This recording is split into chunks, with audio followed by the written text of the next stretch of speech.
ನಮಸ್ಕಾರ ಸ್ನೇಹಿತರೆ, welcome back to my YouTube channel. Budget 2026ರಲ್ಲಿ ದೇಶದ ಜನರಿಗೆ ಸಿಕ್ಕಿದ್ದೇನು?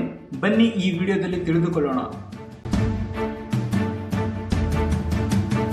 ಭಾರತದ ಆರ್ಥಿಕ ಇತಿಹಾಸದಲ್ಲಿ ಇದೇ ಮೊದಲ ಬಾರಿಗೆ ಭಾನುವಾರದಂದು ಮಂಡನೆಯಾದ ಬಜೆಟ್ 2026ರಲ್ಲಿ ದೇಶದ ಜನರಿಗೆ ಏನೇನು ಸಿಕ್ಕಿದೆ, ಬನ್ನಿ ಈ ವಿಡಿಯೋದಲ್ಲಿ ತಿಳಿದುಕೊಳ್ಳೋಣ. ವಿಡಿಯೋವನ್ನು ಕೊನೆವರೆಗೂ ನೋಡಿ, ಇಷ್ಟವಾದಲ್ಲಿ ಸಬ್ಸ್ಕ್ರೈಬ್ ಮಾಡಿ, ಸಪೋರ್ಟ್ ಮಾಡಿ. ಹಣಕಾಸು ಸಚಿವೆ ನಿರ್ಮಲಾ ಸೀತಾರಾಮನ್ ಅವರು ಸತತ 9ನೇ ಬಾರಿಗೆ ಬಜೆಟ್ ಮಂಡಿಸಿ ದಾಖಲೆ ಬರೆದಿದ್ದಾರೆ. ಆದರೆ ಈ ಬಜೆಟ್ ನಿಮ್ಮ ಜೇಬಿನ ಮೇಲೆ ಎಂತಹ ಪರಿಣಾಮ ಬೀರಲಿದೆ? ಬಜೆಟ್ನಲ್ಲಿ ಘೋಷಿಸಲಾದ ಈ ಕರ್ತವ್ಯಗಳು ದೇಶದ ಅಭಿವೃದ್ಧಿಗೆ ಪೂರಕವೇ ಅಥವಾ ಅಂಕಿಅಂಶಗಳ ಆಟವೇ? ಈ ಕುರಿತಾದ ವಿಶ್ಲೇಷಣೆ ಇಲ್ಲಿದೆ.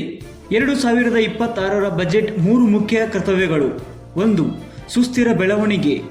2. ಜನರ ಆಕಾಂಕ್ಷೆಗಳ ಪೂರೈಕೆ ಮತ್ತು ಎಲ್ಲರಿಗೂ ಸಂಪನ್ಮೂಲಗಳ ಲಭ್ಯತೆ ಮೇಲೆ ನಿಂತಿದೆ. ಯಾವುದು ಅಗ್ಗ, ಯಾವುದು ದುಬಾರಿ? ಘೋಷಣೆಯ ನಂತರ ಗ್ರಾಹಕರು ಮೊದಲು ಗಮನಿಸುವುದು ಬೆಲೆ ಏರಿಳಿತವನ್ನು. ಅಗ್ಗವಾಗಲಿರುವ ವಸ್ತುಗಳು ಏನೆಲ್ಲ?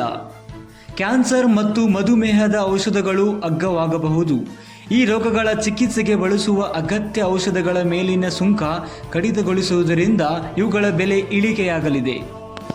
ದೇಶದಲ್ಲಿ ಕ್ರೀಡಾ ಸಂಸ್ಕೃತಿಯನ್ನು ಪ್ರೋತ್ಸಾಹಿಸಲು ಕ್ರೀಡಾ ಉಪಕರಣಗಳ ಮೇಲಿನ ತೆರಿಗೆಯನ್ನು ಕಡಿಮೆ ಮಾಡಲಾಗಿದೆ. ಭಾರತದಲ್ಲಿ ಜೋಡಿಸಲಾದ ಮೊಬೈಲ್ ಫೋನ್ಗಳು, LED ಟಿವಿಗಳು ಮತ್ತು ಟ್ಯಾಬ್ಲೆಟ್ಗಳ ಬೆಲೆಯಲ್ಲಿ ಇಳಿಕೆಯಾಗುವ ಸಾಧ್ಯತೆ ಇದೆ. ಬ್ಯಾಟರಿ ಮತ್ತು ಪ್ರಮುಖ ಘಟಕಗಳ ಮೇಲಿನ ಆಮದು ಸುಂಕ ಕಡಿತಗೊಳಿಸುವುದರಿಂದ ಈ ವಾಹನಗಳ ಬೆಲೆ ತಗ್ಗಲಿದೆ. ವಿದೇಶಿ ಪ್ರವಾಸ ಪ್ಯಾಕೇಜುಗಳ ಮೇಲಿನ TCS ದರವನ್ನು ಪ್ರಸ್ತುತ ಇರುವ 5% -20% ವರೆಗಿನ ಸ್ಲ್ಯಾಬ್ನಿಂದ 2% ಇಳಿಸಲಾಗಿದೆ. ಇದರಿಂದ ಪ್ರವಾಸದ ಒಟ್ಟು ಬುಕಿಂಗ್ ಮೊತ್ತ ಗಣನೀಯವಾಗಿ ತಗ್ಗಲಿದೆ ಮತ್ತು ಮಧ್ಯಮ ವರ್ಗದ ಜನರಿಗೆ ವಿದೇಶಿ ಪ್ರಯಾಣ ಸುಲಭವಾಗಲಿದೆ. ದುಬಾರಿಯಾಗಿರುವ ವಸ್ತುಗಳು ಯಾವುದು? ಸಿನ್ಟ್ಯಾಕ್ಸ್ ಅಡಿಯಲ್ಲಿ ಸಿಗರೆಟ್ ಮತ್ತು ಪಾನ್ ಮಸಾಲ ಮೇಲಿನ ಅಬಕಾರಿ ಸುಂಕವನ್ನು ಭಾರೀ ಪ್ರಮಾಣದಲ್ಲಿ ಹೆಚ್ಚಿಸಲಾಗಿದೆ. ಇದರಿಂದ ಪ್ರತಿ ಸಿಗರೆಟ್ ಬೆಲೆಯಲ್ಲಿ ಗಣನೀಯ ಏರಿಕೆಯಾಗಲಿದೆ.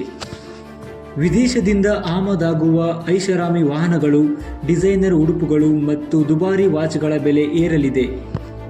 ಮಧ್ಯಮ ವರ್ಗದ ವೇತನದಾರರಿಗೆ ಈ ಬಜೆಟ್ ಅಲ್ಪ ಸಮಾಧಾನ ನೀಡಲಿದೆ.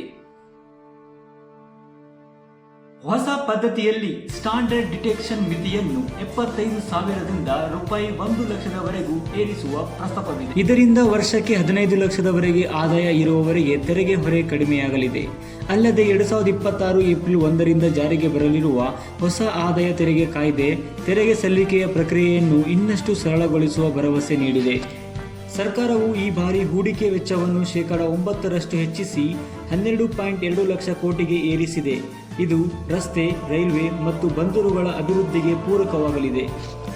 ಸಣ್ಣ ಮತ್ತು ಮಧ್ಯಮ ಕೈಗಾರಿಕೆಗಳಿಗಾಗಿ 10,000 ಕೋಟಿ ರೂಪಾಯಿ SME ಗ್ರೌತ್ ಫಂಡ್ ಘೋಷಿಸಲಾಗಿದೆ. ಕೃತಕ ಬುದ್ಧಿಮತ್ತೆ ಕ್ಷೇತ್ರದಲ್ಲಿ ಭಾರತವನ್ನು ಜಾಗತಿಕವಾಗಿ ಮುಂಚೂಣಿಗೆ ತರಲು ಭಾರೀ ಹೂಡಿಕೆಯ ಬಗ್ಗೆಯೂ ಘೋಷಣೆಯಾಗಿದೆ. ಕ್ಯಾನ್ಸರ್ ಔಷಧಗಳ ಬೆಲೆ ಇಳಿಕೆ ಲಕ್ಷಾಂತರ ಕುಟುಂಬಗಳಿಗೆ ನೇರವಾಗಿದೆ. ಎಲೆಕ್ಟ್ರಿಕ್ ವಾಹನಗಳು ಮತ್ತು ಸೌರಶಕ್ತಿಗೆ ನೀಡಿದ ಒತ್ತು ಪರಿಸರ ಸಂರಕ್ಷಣೆಗೆ ಸಹಕಾರಿ. ತಂಬಾಕು ಉತ್ಪನ್ನಗಳ ಬೆಲೆ ಏರಿಕೆ ಅಕ್ರಮ ಮಾರಾಟವನ್ನು, ಇಲ್ಲಿಗಲ್ ಟ್ರೇಡ್ ಪ್ರೋತ್ಸಾಹಿಸುವ ಆತಂಕವಿದೆ ಎಂದು ತಜ್ಞರು ಅಭಿಪ್ರಾಯಪಟ್ಟಿದ್ದಾರೆ. ರೈತರಿಗೆ PM ಮೊತ್ತದಲ್ಲಿ ಭಾರೀ ಏರಿಕೆಯ ನಿರೀಕ್ಷೆ ಇತ್ತಾದರೂ ಅಂತಹ ದೊಡ್ಡ ಘೋಷಣೆ ಕಂಡುಬಂದಿಲ್ಲ. ಬಜೆಟ್ 2026ರಲ್ಲಿ ಕರ್ನಾಟಕಕ್ಕೆ ಏನೇನು ಸಿಕ್ಕಿದೆ? ಮುಂದಿನ ವಿಡಿಯೋದಲ್ಲಿ ತಿಳಿದುಕೊಳ್ಳೋಣ. ಈ ವಿಡಿಯೋ ನಿಮಗೆ ಇಷ್ಟವಾದಲ್ಲಿ ಲೈಕ್ ಮಾಡಿ, ಶೇರ್ ಮಾಡಿ, ಸಬ್ಸ್ಕ್ರೈಬ್ ಮಾಡಿ. ಈ ವಿಡಿಯೋನ ನಿಮ್ಮ ಸ್ನೇಹಿತರಿಗೂ ತಲುಪಿಸಿ. ಧನ್ಯವಾದಗಳು.